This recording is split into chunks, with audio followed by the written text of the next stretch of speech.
진짜 몇몇 분들은 거의 사약마냥 생각하더라고요. 부정출혈이 변기 가득 철철 나오는 부작용이 저도 한 번도 본 적이 없어요. 어쩌다 한 번 먹는 걸로 큰 영향이 없다라는 거를 메인으로 설명드렸던 것 같은데 영상 끝까지 안 봤나?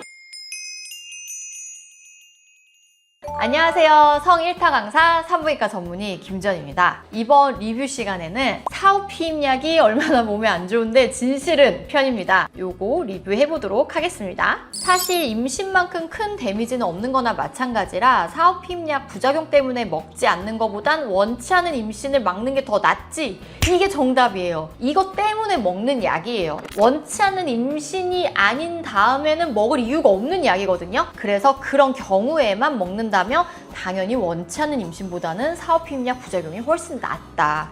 정답입니다. 편법 쓸 생각하지 말고 사전 피임약을 먹읍시다. 물론 일반 피임약을 평소에 먹고 혹은 다른 피임을 했다면 좋겠지만 우리 인생은 계획대로만 되지 않습니다. 그럴 때를 위해서 있는 약이다 생각하시면 될 것 같아요. 인식이 너무 많이 안 좋은 것 같아요. 진짜 몇몇 분들은 거의 사약마냥 생각하더라고요. 그러니까 이래서 제가 찍은 거예요. 근데 또 누가 댓글 달았네? 부작용이란 게 나한테 일어나면 100% 큰일이니까요. 회복하는데 얼마나 걸릴지도 모르고 부정출혈이 생리처럼 찔끔 나오는 수준이 아니에요. 변기 가득 철철 나옴, 절대 좋을 리가 없음. 무슨 소리야. 이 대댓글 다신 분은 제 사후 피임약 영상을 안 봤네. 부정출혈이 변기 가득 철철 나오는 부작용이 저도 한 번도 본 적이 없어요. 제가 산부인과 의사 생활 하는 동안 이런 부작용은 본 적도 없고 들은 적도 없는데 이런 잘못된 정보가 사람들에게 사약마냥 생각하게 한다. 이거 보시고 이거에 대한 내용이 더 궁금하시다면 사후 피임약 본편 영상을 참고하시면 좋을 것 같아요. 사후 피임약을 복용하고 한 사이클 내에 한 번 더 복용해야 하는 경우가 생겼을 때 두 번째 복용에 피임률이 낮아진다고 알고 있습니다. 그럼에도 복용하는 게 최선인 거죠. 구리루프를 할 수 없는 상황이면요 라고 하셨습니다. 안 먹는 것보다는 나을 순 있다. 그래도 뭐 방법이 없으니까 그럴 순 있지만 확률은 정말 낮아진다, 이렇게 아시는 게 좋을 것 같아요. 그냥 불안한 것 같다 싶으면 무조건 먹었음. 안 먹고 가만히 있는 것보다 정신 건강에 훨씬 나음.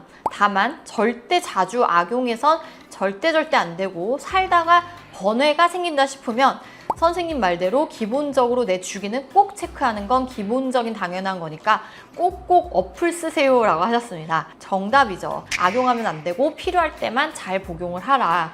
제가 가끔 굉장히 사이클이 잘 맞고 아닐 확률이 훨씬 높은데 진짜 조금의 애매한 것 때문에 되게 불안하고 걱정하시는 분들이 있을 때가 있어요. 그럴 때는 환자분한테 지금 딱 이 말 하거든요. 정신건강에 도움이 되니 신경안정제처럼 먹어라, 이렇게 설명할 때도 간혹 있어요. 다른 영상에서 10, 20대는 주기법이 잘 안 먹힌다고 하셨던 것 같은데 이 경우에도 가임기가 아닐 땐 사후 피임약을 안 먹어도 되는 건가요? 주기법이 잘 안 먹힌다기보다는 주기법은 잘 먹히는데 10대는 생리 사이클이 불안정해요. 무배란성 생리가 있기도 하고 배란이 됐는데 무월경이 되는 경우도 있어요. 그래서 10대는 좀 불안정한 경우가 많아서 주기법이 별로입니다. 하지만 20대, 20살이 넘으면 사이클이 잡히기 때문에 이때는 사실 주기법이 괜찮아요. 다만 가임력이 너무 좋으니까 주기법보다는 조금 더 피임 확률이 높은 피임법을 써라, 이렇게 말씀드린 것 뿐이에요. 나는 정말 생리가 규칙적이고 주기가 너무 좋다, 이런 분들은 20대여도 주기법 당연히 도움이 됩니다. 이거는 무조건 처방받으러 가셔야 되잖아요. 해당 병원 선생님이랑 정확하게 상의를 하고 처방 여부를 결정하시면 되거든요. 그래서 저는 환자분들한테 오셨을 때 실제 사후 피임약을 처방하는 경우가 10명 중에 한 3, 4명밖에 안 되는 것 같아요. 나머지 분들은 필요 없는 경우가 훨씬 더 많아요. 그래서 병원 가서 상의하시면 된다. 괜히 불안해가지고 나 혼자 고민하고 저한테 DM 보내고 이러실 게 아니라 그냥 근처 산부인과 가가지고 거기서 상담하시는 게 훨씬 빠르고 가장 정확합니다. 헐, 며칠 전에 가임기 아닌데 사후 피임약 먹은 사람입니다. 마음의 위안을 위해서 먹은 걸로 하겠습니다. 어쩌다 한 번 먹었는데 그 한 번도 앞으로의 호르몬에 있어 많은 해로움을 주는지 궁금합니다. 제가 영상에서 설명을 드렸잖아요. 어쩌다 한 번 먹는 걸로 큰 영향이 없다라는 거를 메인으로 설명드렸던 것 같은데 영상 끝까지 안 봤나? 아니면 내가 잘 전달을 못했나?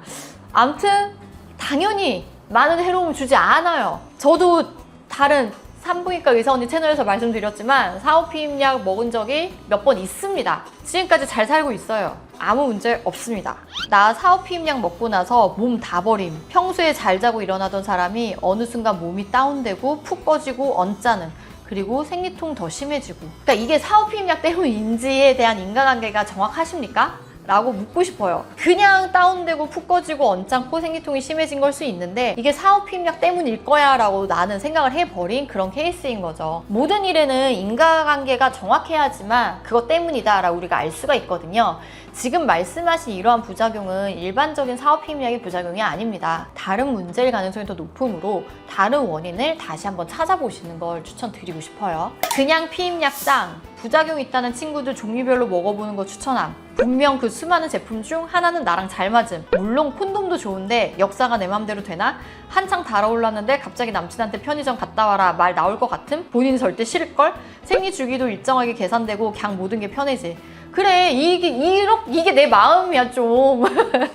그래서 이런 여러 가지 상황이 생기기 때문에 피임을 평소에 하는 것도 좋고, 피임약이 맞으면 피임약을 쓰는 거고, 콘돔이 잘 맞으면 콘돔 늘 갖고 다니던지 내 삶에 어떤 계획을 갖고 성관계를 했으면 좋겠다. 그리고 안 되면 사후피임약을 해라. 비가임기 때는 진례 사정에도 임신이 100% 안 되나요? 생리주기 어플 커뮤니티에 임신할 수도 있다는 얘기가 많아서요. 궁금합니다. 또 댓글 있어.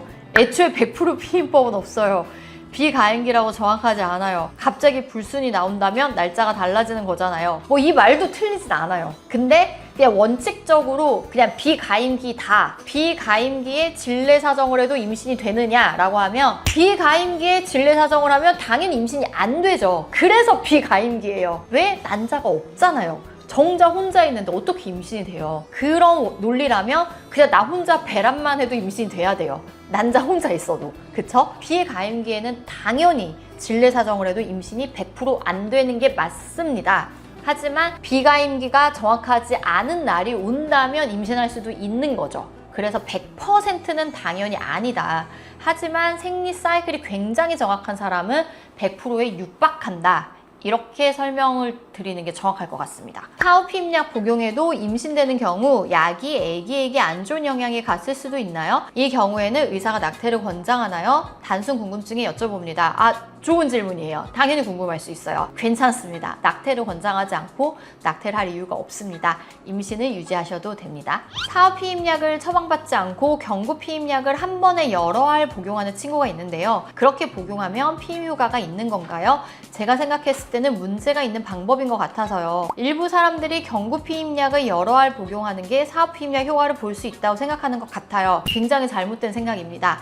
작용 기전이 달라요. 이렇게 복용하신다고 해서 사후피임약 효과가 있다고 생각하시면 안 됩니다. 없을 가능성이 훨씬 더 높고 이거야말로 정말 호르몬 폭탄이기 때문에 내 몸의 호르몬 사이클에도 영향을 줄 수도 있고요. 피임약이나 호르몬 자체에 부작용이 생길 확률이 훨씬 더 높아요.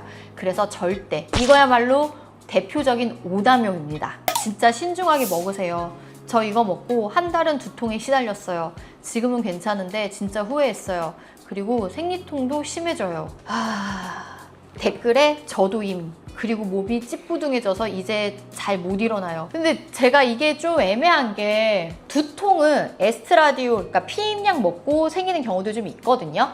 근데 프로제스테론 단독 제제에서 두통이 생기는 일은 그냥 이렇게 어나운스 되거나 보고된 바로 딱히 두통이 막 있진 않고 일반적으로 제가 사후피임약을 처방하고 두통이 심하게 있었던 환자는 지금까지 살면서 본 적은 없기는 해요. 어쨌든 호르몬 제제니까 100% 관련이 없었다라고는 말 못하겠어요. 두통은 좀 관련이 있을 수 있겠다라는 생각이 조금은 들어요. 근데 생리통이 심해진 거는 모르겠어요. 네, 생리통은 원래 있다가 없다가 없다가 있다가 왔다 갔다 하기 때문에 사후피임약 때문에 없던 생리통이 생겼다? 이거는 조금은 연관성이 없을 것 같다 이렇게 말씀드리고 싶고 찌뿌둥한 거는 다른 원인이 훨씬 더 많을 것 같습니다. 옛날에 생리날짜 계산하고 서로 동의하에 질사했는데 여자친구가 하도 불안해해서 다음날 사후피임약 같이 처방받으러 갔었는데 부정출혈이 있었던 기억. 후에 여자친구가 루프 꼈는데 이것도 부정출혈. 그 후에 팔을 씹는 거 했는데 이것도 부정출혈. 피임법은 여자가 하면 몸에 안 좋다는 걸 그때 알았지.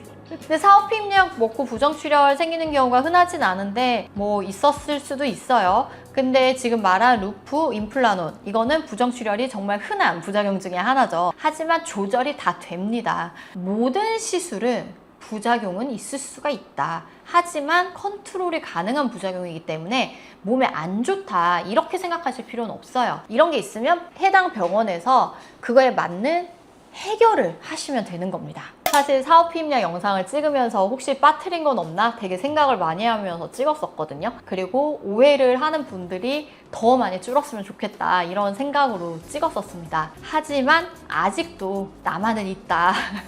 이런 분들이 없어지는 그날까지 최선을 다해 영상을 찍도록 하겠습니다. 주변에 사오피임약 불안해하거나 궁금해하는 친구들 분명히 많을 거거든요. 그런 친구들이나 동생들한테 사오피임약 영상 공유해 주시면은 다들 도움이 많이 될 것 같고요. 제가 그럼에도 불구하고 빠뜨린 게 있을 수 있어요. 그런 거 생각나는 거 있는 분들은 댓글 달아주시면은 다 같이 많은 도움이 될 것 같습니다. 그럼 다음 시간에도 지각하지 마세요.